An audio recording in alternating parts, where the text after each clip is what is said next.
Tired of playing the guessing game when it comes to your client's health? Well, I want to invite you to a free live workshop that's going to be on Monday, May 18th. That's going to talk about how you can go from guesswork when it comes to helping your clients with their health to actually getting them quicker results, and how to become the last health coach or practitioner your clients need. In this workshop, I'm going to be joined by Elizabeth Gaines, who is an education director at one of my favorite coaching certification schools. And in the call, we're going to be talking about how you can gain more confidence in how you help your clients by using functional lab testing, and also what you need to know about metabolic chaos and being able to use data in your coaching. And there's going to be Q&A. So if you want to join us, go ahead and go to HaileyRowe.com/guesswork, all one word, and you will be able to sign up to get the Zoom link to join us on Monday, May 18th. Can't wait. I'm live. Today we're going to be talking about a very expensive mistake that I have made over the last few years. And I'm going to be sharing it with you because I think there's some hidden business lessons in it. It doesn't actually apply to business. It's actually related to dental mistakes. So I'm going to explain that in just a second. But there were so many golden nuggets that I wanted to share on the podcast to help you in business if you are making investments, taking risks, trying new things, and maybe you are experiencing frustration, or you're experiencing, you've made an expensive investment mistake, things like that. So before we get into it, this is the Health Coach Nation podcast. I'm your host, Hailey Rowe, marketing and sales coach and consultant. And I specialize in working with coaches and online service providers when it comes to booking clients, growing their business, getting out there locally or online. And the story I want to tell for you today is going to start probably about 2 to 4 years ago. I don't know the exact timeline. I'm going to do my best to estimate, but I noticed that I had these things called abfractions on my bottom molars, which basically means you've grinded away, or like you've exposed the dentin on the tooth, which is like the natural part of the tooth that's more susceptible to being sensitive and things like that, because you've grinded it away. And it was like at the bottom of my molar. So it wasn't at the top, it was at the bottom. And so I saw it one day when I was flossing, and I had this like weird freak out because it looks very scary. It looks like raw tooth, like it looks brown or yellow and not cute. So I had like this identity crisis, like, wow, this is really ugly. What is going on? And then I learned it was the raw dentin, which is, means your enamel wore away. And I told my dentist about it. And I have been going to my dentist for several years. Normally they were great, and until they weren't, which we'll talk about. But anyway, I had built trust with them over several years. They always did a great job. And they were like, yeah, that can be from a couple different sources. It could be from grinding. It could be from brushing too aggressively. It could be from just the framework of your mouth, and you putting a lot of pressure on your bite and blah, blah, blah. Now, growing up, mind you, I had braces. I did the whole retainer thing. I did all the things. Okay. So they had told me at my dental office that the way my mouth was shaped, or the pressure I was putting on my lower teeth, was too much, and that I needed to widen my upper teeth and change something about the way my mouth looks or sits on my bottom teeth, so that I was no longer putting more pressure and wearing away the dentin even more. So now I'm going to tell you what other people told me that were professionals and orthodontists and things like that. I got other opinions, but at the time I had trust in my dentist already. Their website said they specialized in TMJ. She had many different certifications and things like that. She said that on her website she does orthodontic work. So I thought it was both dental and orthodontics office, right? Little did I know there's a rule in Illinois, or a law that in Illinois that allows dentists to operate as orthodontists, but it doesn't let orthodontists operate as dentists. So the whole thing was confusing to me, but I had trust my dentist. They'd always done good work with me. They explained it to me in a way that I thought made sense. And so I said, okay. And then they made it sound super simple to fix. They were like, oh yeah, what we're gonna do is we're gonna give you this retainer thing that you're gonna wear, and it's gonna widen the top and put less pressure on the bottom of your teeth, and yada yada yada. So I'm like, okay. They made it sound like it was maybe a short time frame, 6 months, maybe a year, and then naturally I wouldn't have to get it worse on the bottom of my mouth, and naturally I wouldn't have to um, drill into the dentin because it was still in overall good condition, and get it. I don't have to get it filled, and I just correct the root problem so that it doesn't get worse. Right now, I said okay, and I signed up, and I did this thing, and it was a very expensive retainer device, and it started to get worse, meaning I was at this time just trusting the process because they were acting like everything was going great and fine. So I'm telling you the story first so that then I can tell you the lessons after. And I may have to split this up into 2 episodes. So, anyways, as I was proceeding through this retainer situation, it was a device called the Bionator, which after more research, I learned that they pretty much only use it in Europe. It's very outdated.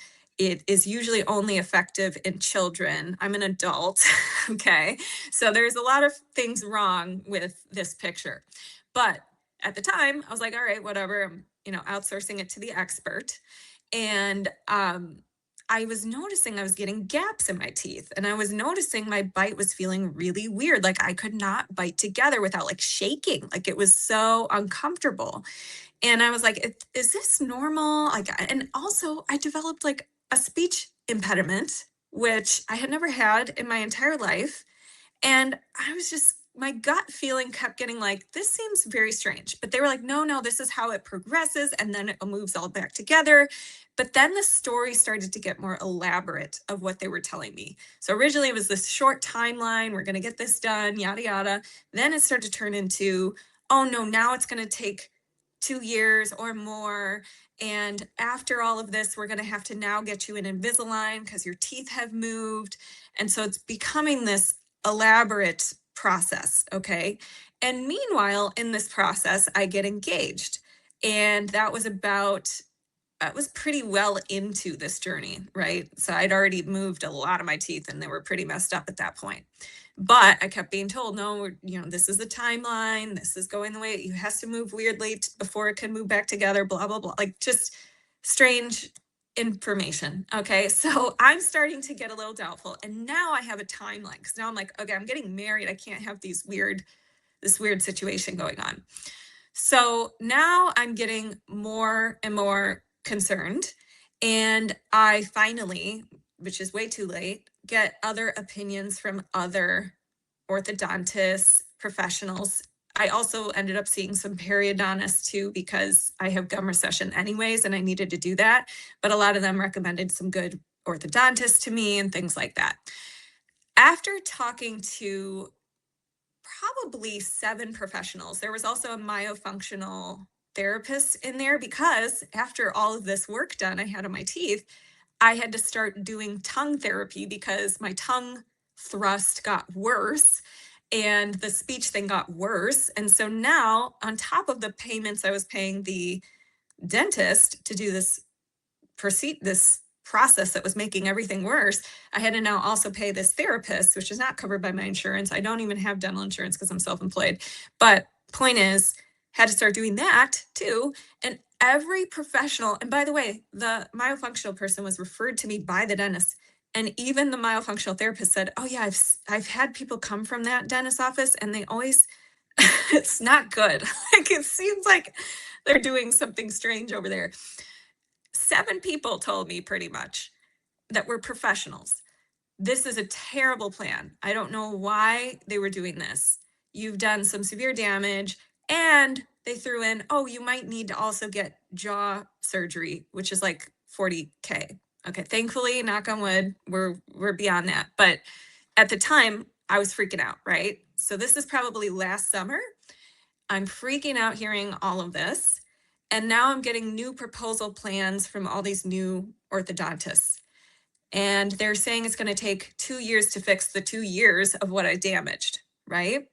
So then I'm like, okay, I got to abort this situation with this dentist. I go back in, I ask more educated questions, and she is telling me things like, oh, actually, you never know how long this timeline is going to take. It could take 8 years. I had a patient, blah, blah, blah. And now she's just totally changing the story, the expectations, the timeline. Nothing makes sense. Nothing connects. And this is not rooted in science, versus these orthodontists gave me a clear proposal, a clear plan, a clear why for what they were doing. This dentist, the story kept changing. So at that point, I decided to abort and move on to a different orthodontist. And this is where all the lessons started coming in. And that's what I want to share with you. And now I have braces, by the way. Here they are. And rubber bands, because I'm pulling my teeth around and trying to get this deadline before my wedding. And it's been going great. But was this more traumatic on my teeth? Yes. Did it cause more problems than it ever needed to cause? Yes. Did I probably do more damage to my teeth with all the orthodontic work and grind and all that from that? Yes. And now I'm just going to be back at my baseline, and then I'm going to have to get gum recession grafting and all the things. So it's like the journey never ends. But here is one lesson I want to share, and I'm going to start going through the lessons now that you kind of know the story. First of all, whenever in your business or life you have a situation like this that's frustrating, that's annoying, but it's not something like life or death. It's just either money out of your pocket, which you can always make back, or something where, your health is not in danger. It really just puts things in perspective. Okay. Like if this was my big problem the last 2 years, I have an amazing life. And I think sometimes as entrepreneurs, especially, and I'm going to apply this to business, we don't realize how freaking lucky we are and how easy we have it. So for example, you may be frustrated that your timeline's not moving as quickly as you'd like, just like I was with my teeth situation, but you have so many things easy. For example, you probably don't, if you have an online business, you probably don't have to drive to work every day. If you have an online business, you probably can work from anywhere. If you have an online business, you probably have a flexible schedule.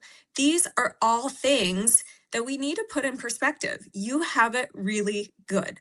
So it made me grateful. It made me realize I have so much to be grateful for if this is like my annoyance situation, when there are so many other more serious things in the world and serious things that other people are dealing with.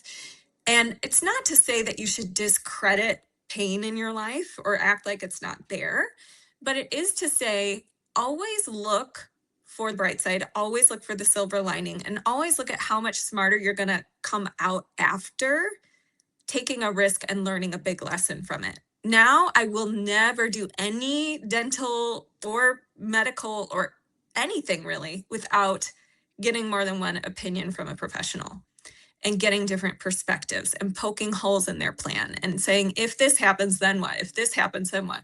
So not necessarily in a sense of I'm not going to trust anyone, but I am going to get more than one opinion. Okay. So putting things in perspective is lesson number one. Lesson number two is when you have something that's bothering you, whether it's in your business or in your personal life, you cannot let it leak into the other areas of your life. So what I would find myself doing with this whole thing is I would sometimes let it drain my energy so much that my workout sucked, or that I was distracted when I was talking to someone because I was thinking about this, or, things like that. So I had to learn how to compartmentalize, which I think is really important in business. You are going to have things in the back end you need to fix. You're going to have people who are unhappy with you online and people who love you. And you have to learn how to, when you're working with whatever's in front of you, to focus on that and stay hyper focused on that, compared to letting one bad thing, one bad egg, ruin all of the amazing eggs. Okay. So for me, I had so much great things going on, and I just had to learn and remember to compartmentalize this and not let it drag into my other things, because then who's suffering? It's not the, dentist's office, it's me. So why would I make myself suffer more than I need to and let it impact other areas of my life, when I could just compartmentalize and look at that isolated issue as the one thing that is the problem I'm trying to solve, and let it stay in its own little section compartment and not leak into other things I'm working on. The other thing that I wanted to share with you is, if you're working with someone ever in your business or in general who makes you feel dumb for asking certain questions, move on. Get a new service provider. Because one of the things that this dentist did was, they kept, when explaining things, they kept being like, well, it's very complex. It's very hard for regular people to understand. And here's how it works. And she gave me an analogy like, oh, imagine building your house on an unsolid foundation, and that's what you have. And so we're trying to move the bone and blah, blah, blah. And other orthodontists were like, no, I mean, yes, to a degree that matters, but like, they told me the truth. Okay. So here was the thing that I had to learn, is that don't take that. Say, okay, I know that I'm not, an orthodontist or a dentist, but I need you to dumb this down, and I need you to not act like I'm dumb for asking the questions, and don't accept somebody acting like you have a dumb question or you're stupid for asking that question. Really just the gaslighting component. If you notice that anywhere, immediately move on. And the other thing that is really key is to have a good support crew around you, because during this process, there were so many times where I would vent to my support crew.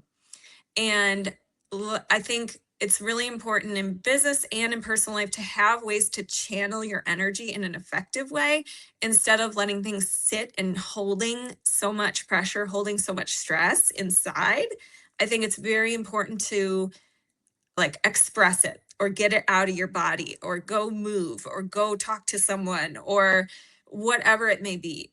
And one thing that I did that was really effective for me about letting all this go is I wrote a letter, just expressing here's what happened, here's where I'm at, here's now the extended costs that I'm dealing with because of this one issue that wasn't even required, which, by the way, the other orthodontist told me all I would have needed for the infractions at the beginning was a bite guard when I went to sleep.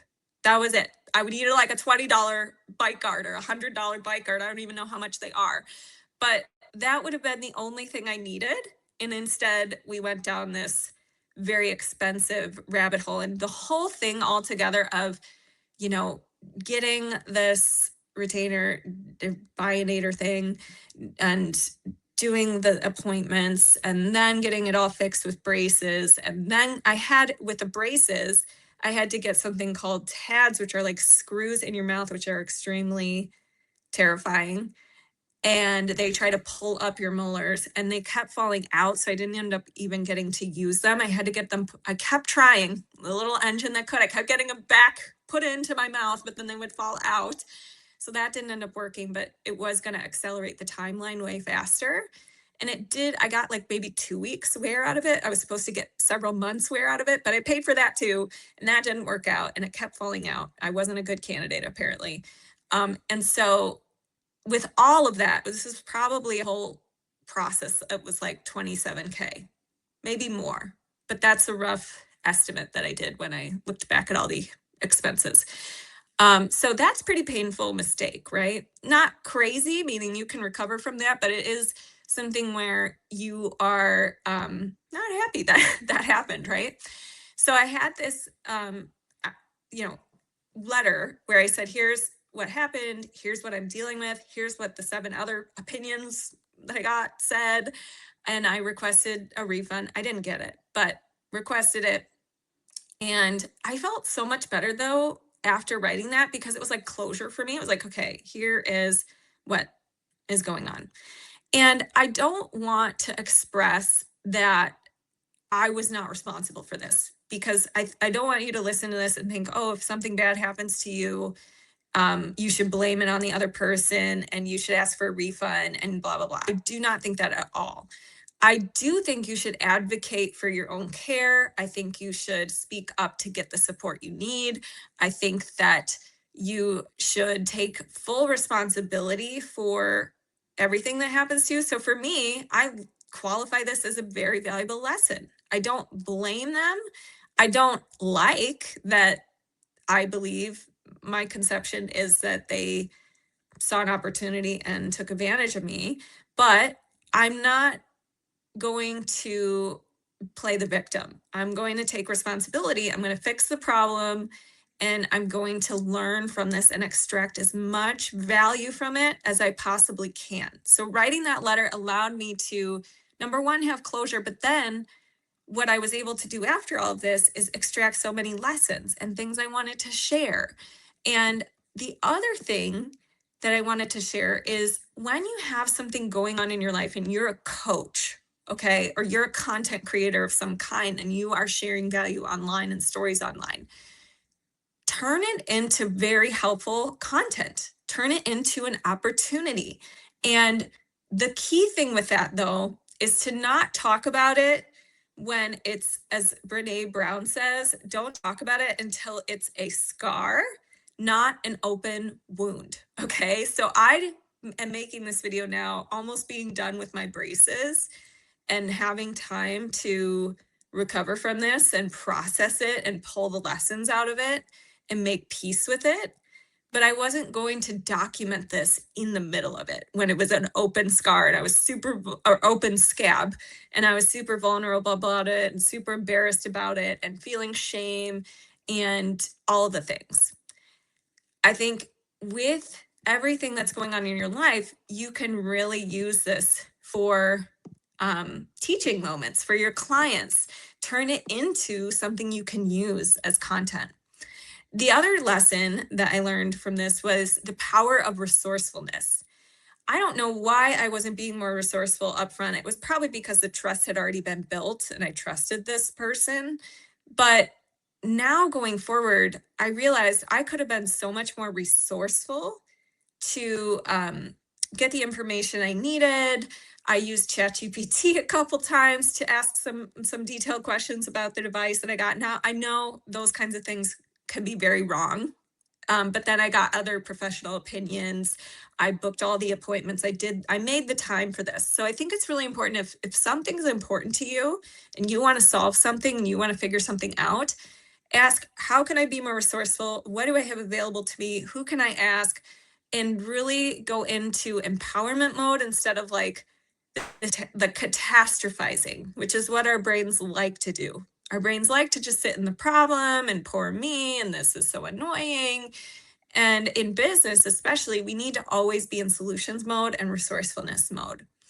And the other thing is, it's really important to ask good questions. Whenever you're going through a frustrating thing or a mistake, I have a couple prompts whenever I do something where I feel like it didn't go the way I wanted, or it was a costly mistake.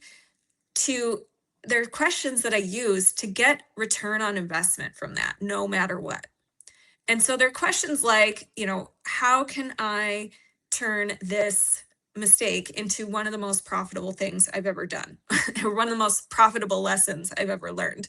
Or how can I, what from this do I want to teach my clients? Or just any questions or prompts that are more positive, open-ended questions instead of negative questions that keep you stuck. And because we're coaches, we should be using everything in our life that doesn't go the way we want as ways to coach ourselves and become better coaches. Because our clients, when we work with them, they're going to be going through hardships. They're going to have obstacles. They're not going to stick to their plan. They're going to have life things that come up that feel like they derail them. And so in order to be a powerful coach, the more bigger life you're living, the more risks you're taking, the more you actually are making failures, the more you can actually speak to that for your clients and help them through that and understand what they're going through. And nobody wants a coach who's like perfect and does everything right and can't relate at all to when obstacles come up, right? So using everything as a coaching opportunity. And then the other lesson I learned from this is to trust yourself. I had a gut feeling like things are really weird. And I started to have like questioning about how they were doing things when they were doing my adjustments on my bionator and all of that. And I should have listened to my gut feeling earlier. Now, there are times when I think our gut feeling is just fear and we need to actually move beyond it and not always trust our gut. Like, so if your gut's like, oh, I don't feel like going live because it could be scary and people might not like it, that's not like a gut feeling that you want to trust and lean into. That's just your limitations limiting you, telling you to stay small. But there's a time when your gut feeling is right about things, and it's kind of about figuring out when should you trust it and when should you not. And so in this case, I should have trusted it. But then there's other times when your brain is going to tell you things just because it wants to keep you small and protected and safe. And that's where you have to call BS and actually move forward despite the fear, despite the risk or whatever it may be. So it's important to kind of know the difference. And the other thing is use any feelings that come up along your business journey or when you make a mistake. If it's frustration, if it's anger, if it's whatever it may be, channel it in a more positive way. So rather than, as I told you, like stewing in it, go use it for good. Oh my God, I'm going to make the best content from this. I'm going to, channel this into my workout or whatever it may be. And don't let it sit in your body. I think it's more important than I ever realized to process feelings and have effective ways to do that as opposed to just thought work. So one of the things that I teach my clients is a lot of like cognitive behavioral change, which is a lot having to do with thoughts and feelings and how that drives your actions and what you end up doing or not doing. But we also have to pay attention to somatics. And I started learning about that more from some of the guests on my podcast and people who I've talked to in the industry. And it's all about processing feelings, not just also, doing thought work. You need both. So that was, learning ways that I could process through emotions for me personally was helpful as opposed to just doing the thought work. And the other thing that I wanted to share is kind of like what happened after. So when I got to working with the orthodontist, who is like the angel in this story, the savior, the hero, if we're doing the hero's journey brand story, this is the part where the hero swoops in. And I heard from 3 or 4 different orthodontists, got different quotes from them about how I was going to correct all these issues. And I was tempted to go to so the person who I ended up going to was a referral from like 3 people. So I was like, oh my gosh, this must be the right person. But that person had a wait list and that person was not available right away. And I wanted to move things forward as quickly as possible because of my wedding and obviously just because I was uncomfortable with just functionally biting things was hard, and B, aesthetically, right? So I was looking at different options and I was really tempted to go with one who I really liked. They were really nice. They really shared a good plan, what it seemed. They had good reviews. I looked at their reviews. And I was very tempted to just move forward with that one because I could have gotten started sooner. But again, I wanted to learn from this. And I'm like, no, go to someone who you got several referrals from and who is going to do it right. And I'm so glad I did that, because when I finally had the consultation with the last orthodontist, he told me the one orthodontist told me you could do braces or Invisalign. The last guy I talked to was like, no, you can only do braces. This is like serious. So I'm so glad I did that, because he accelerated the timeline by a lot. And number two, if I would have done the Invisalign, it probably wouldn't have worked.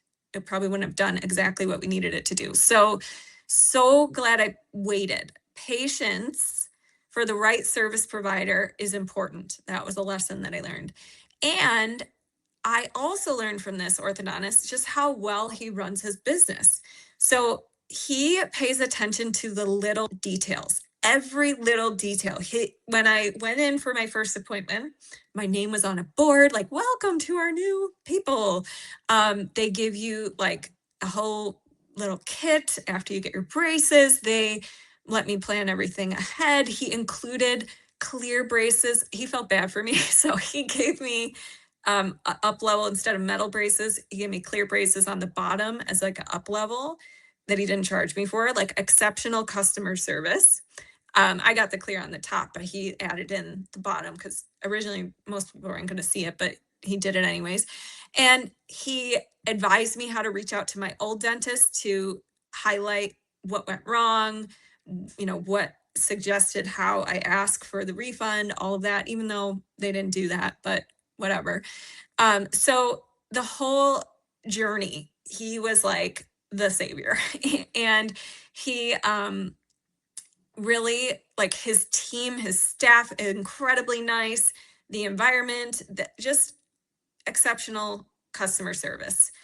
Whenever I had questions, they called me back right away, or they answered their phone right away. They never made me feel dumb for any of my questions. He's asking me he accelerated, he over delivered. Our timeline was originally way longer. He's made it way shorter. So that was like kind of night and day of business owners. Like, one would act like I'm really annoying asking questions. I'm too dumb to understand it. They're operating out of scope. The other one, operating within scope, under promise, over delivered, team and staff amazing, like every step of the way, very clear about the process, no guesswork in what I'm getting, all the things. So the next lesson that I learned is surrendering. And I think it's just really important to respond with what you can do about it. But even when you've done everything you can do, at some point, you also just have to be like, this is where we're at. This is the timeline. It is what it is, and let it go. And I think in business, it's really hard, because when you're an entrepreneur, there's no certainty about the timeline. You can do a lot of things to improve the likelihood that you're going to get clients, that you're going to get sales, that you're going to set up your business for success, all of the goals that you have. But at the end of the day, there's no crystal ball that will say your exact timeline, exactly how many people are going to sign up for your program, all of the things. There's definitely data-driven decisions you can make. Like, you can look at, how many people do normally convert? How many people would I need to get in this funnel to, if I have my average conversion rate, to get this results? There's a lot you can do, but we have to embrace uncertainty and surrender to it and be okay with the timeline. And one thing you can do to do that is to stop yourself when you're giving yourself really painful thoughts. So one of the things I kept resisting or thinking through this whole journey was, this shouldn't have happened. It shouldn't have gone this way, because none of this I wouldn't have to be doing all this corrective work. I should have just got a bite guard. Like, I would have saved myself $27,000, 4 years of teeth work, maybe not have needed to get the gum grafting so soon because of the, extra pressure on it and all, blah, blah, blah. So the whole thing, I was like, oh my gosh, this shouldn't have happened. But if you have ever read Byron Katie's work and you believe in, that the kind of personal development work that I do, she always talks about how it always should have happened this way. Why? Because it happened that way. So for whatever reason, this happened for a reason. And realizing that it's here to teach you something. And it's here to help you get more comfortable with being uncomfortable and feeling uncomfortable emotions. And I also think it was for me for a couple reasons. Number one, I can more than definitely understand now my clients when they say, I'm scared of going live or I'm embarrassed about how I look on camera. I mean, I've had skin problems like acne and all of that. But I also, now truly get it because I'm like, oh, I have like rubber bands in my mouth and I have these ugly braces and I'm like an adult with braces. And I no offense, but it's like, that's not what you're used to seeing, right?